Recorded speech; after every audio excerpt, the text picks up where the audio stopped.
Hello HEMA friends and welcome to this new video. Today we are here with Alexander Fürgut. It's correct, the spelling? Yeah, pretty much. So he wrote this beautiful book here. Well, let's say if I can show it properly. No, I can't. Anyway, we'll put it. Can wear it. Oh yeah. Yeah.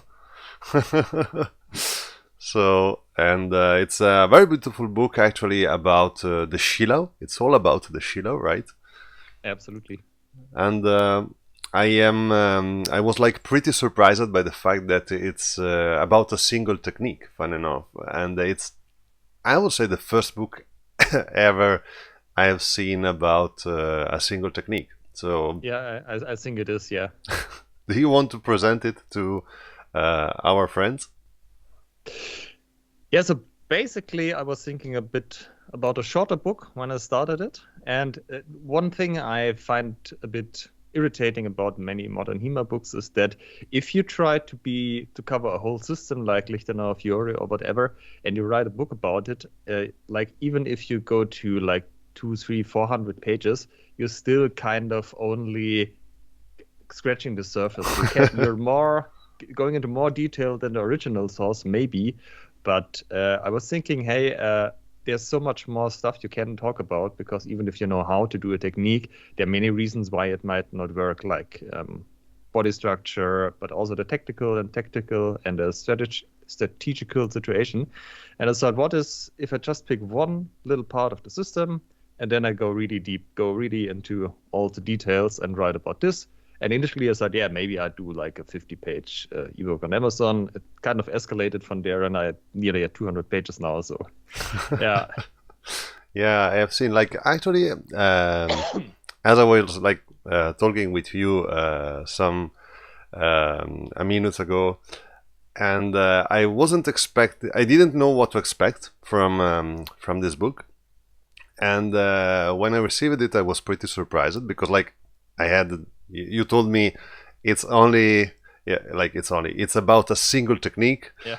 and I was like okay, so I suspect it will be like I don't know, like 40 pages, 50, something like that. And then I was like, oh damn. But at the same time, like honestly speaking, when I received it and it was like pretty thick, I was like, oh my god, how much can you write about a single thing? And then I read it and I was like very surprised because like, do you want to talk a little about the structure of the book, if you like, which is lovely in my opinion? Yeah, so as I said, that's what I thought as well. Like, write a short book, write maybe a couple of them in a short time frame. But when I started to write everything down and I wanted to say, okay, I really want to go into all the different parts of it, it kind of added up. And that's not even, I mean, the initial revision was even longer, and I had to cut stuff out that was not relevant to the book. So the structure I have at the moment is, or one of the other things I wanted to do was to not have a large introduction, people talking about the book and so on, but go right into it. Like if you only read the first 50 pages of the book, it should already be super valuable. And if you read more, you can do that, and it should also be valuable. But to front load the book with the most relevant parts. So if you only read one chapter, you should already go out there and know more about the Schielhau than you did before. And so that's the basic structure I went with, because yeah, the basic Schielhau technique is the entry. So everything you need to know. And then afterwards, it's more details about body structure and so on. Like, so, okay, I know basically how it should work, but it doesn't work all of the time. Why is that? And that's often the little details that you do or you don't do. And yeah, from there, third chapter is the details. Fourth chapter is Schielhau and the sources. Of course, we're doing HEMA here, so we need a chapter. And then from there, it's follow-up actions, tactics, strategies, and end up with FEHQ. So that's kind of a logical structure, because you know what to expect, and then we go into more on the theoretical subjects in the end. But I think it's also kind of, if you're early in your HEMA journey and you're only been fencing for a couple of years, the tactics and strategy chapters might not be something that's super relevant for you. Maybe you're just still struggling with the fundamentals. of your body structure. But if you've been at it for a bit, that's actually the things that might give you some new ideas about how to approach certain situations. Makes sense, actually. And about the technique itself, there is one part of the book which I found funny, not in a sense of funny, but there is a point in which you say like, there is some people which says that my Schielhau is not the Schielhau. Yeah. And then you like go over it and explain a little bit like how you interpreted the stuff, etc., etc. So can we talk a little about it? So what's the peculiar? Well, we don't have sword in hand, so we can't show the stuff.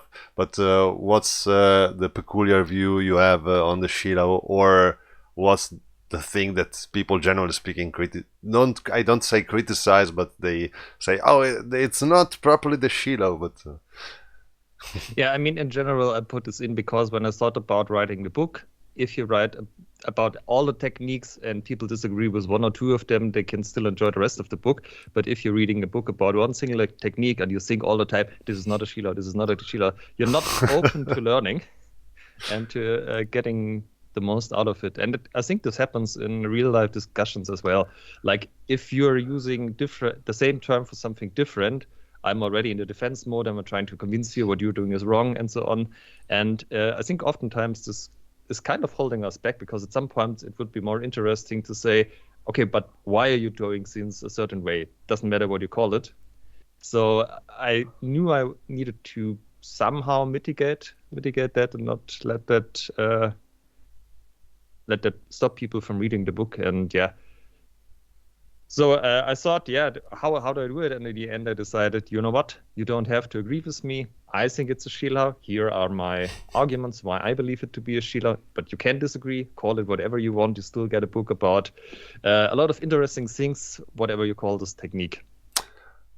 Yeah, I mean, like, I'm not a German longsword fencer, but I know German longsword like decently, let's say, because as many people, even in Italy, everyone started with German longsword, basically.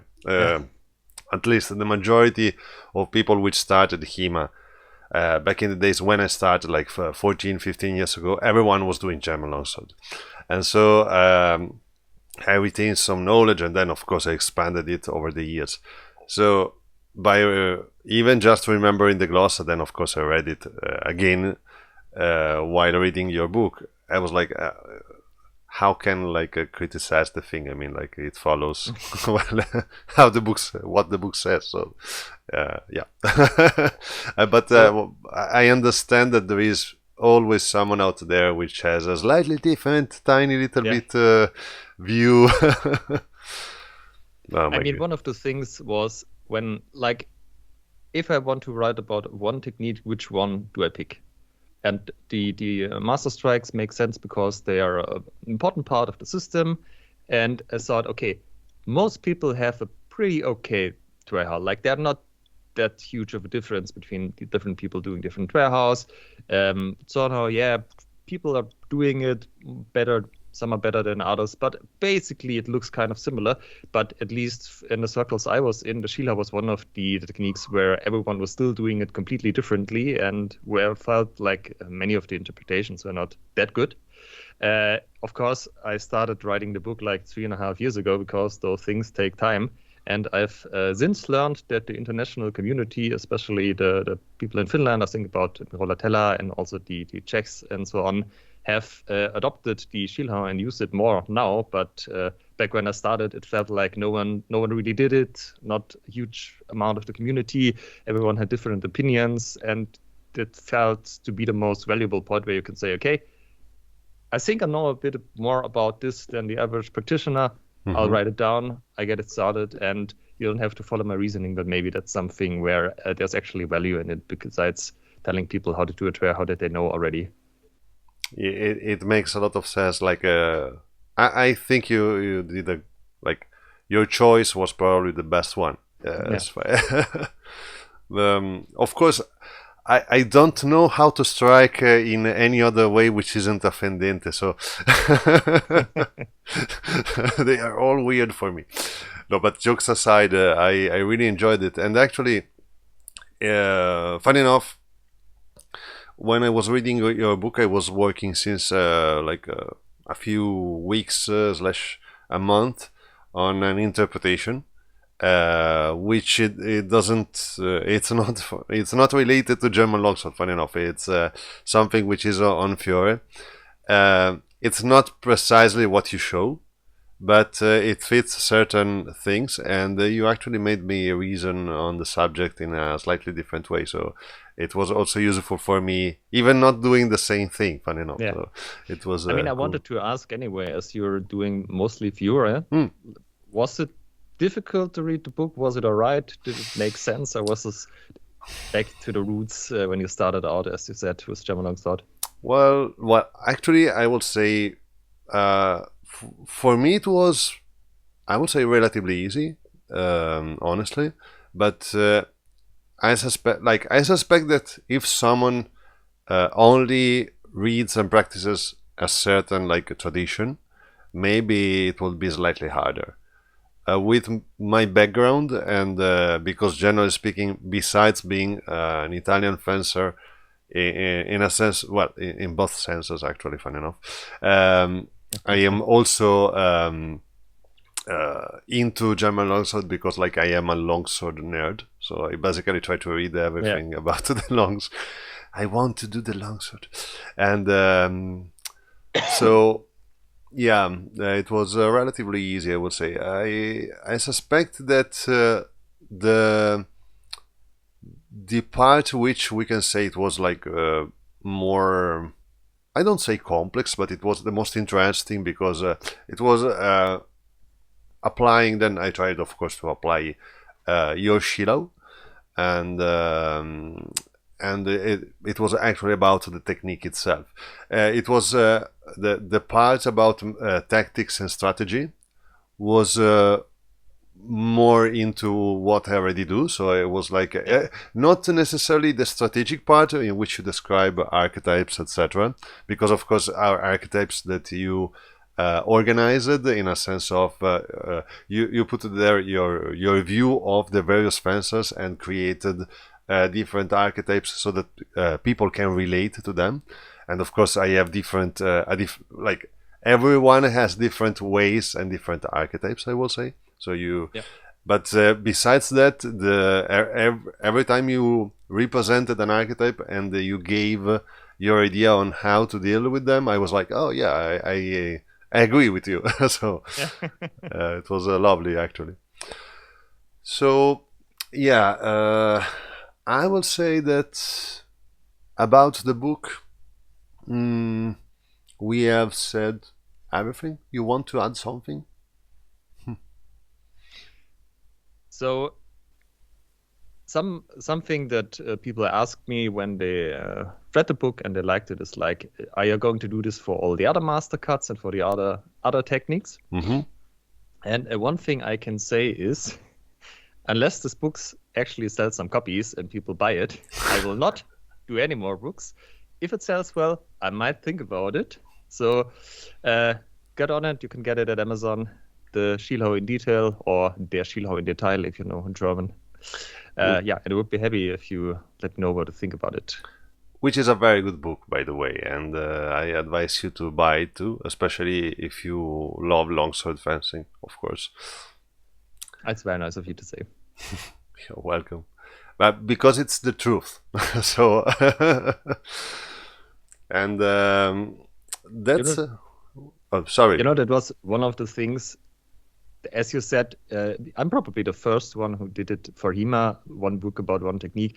I had no idea going in, will people actually read this? Are there going to be 10 people reading it that are so into the Schielhau or want to disagree with me or whatever? Or is this something that will actually find its niche inside the HEMA community? Because it feels like the HEMA community is a niche, but this is even more niche inside the HEMA community. So I was going in pretty blind because I think I was the first one doing it. So let's see what happens.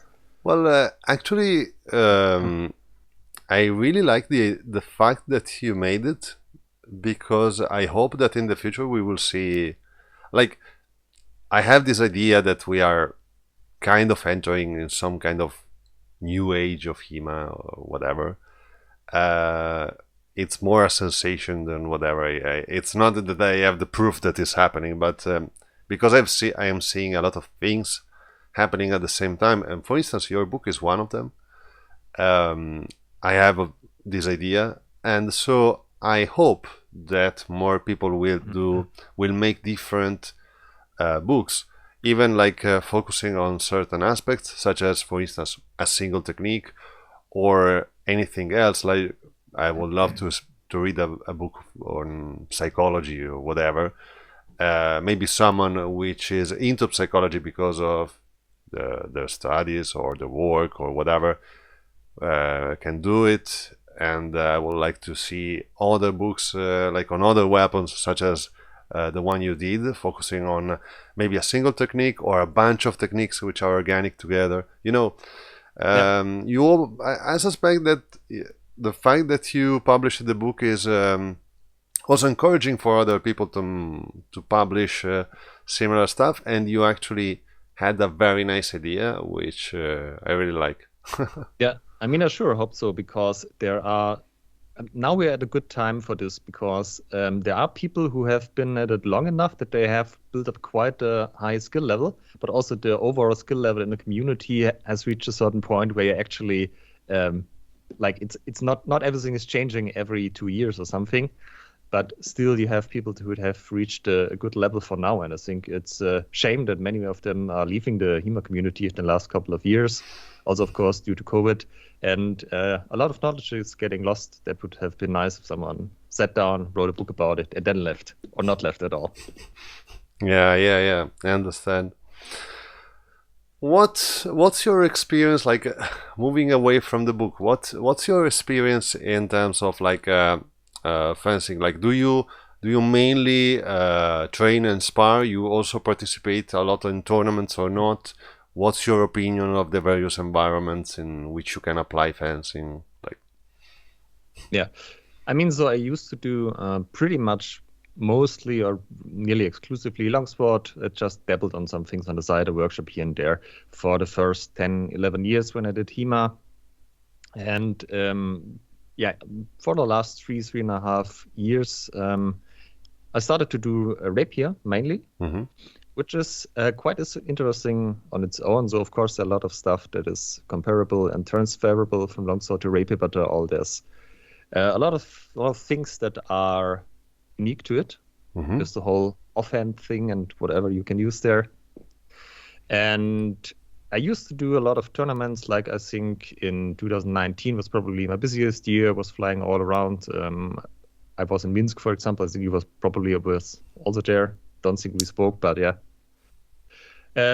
Not after the COVID and so on, not as much. I'm still going to some regional tournaments, but I'm not back into the whole flying around the world thing. Yeah. Like honestly, I always did a tournament in Italy because we have plenty of them. There was a year in which we had like 12 tournaments, and I was like, damn, it's even possible to do all of them.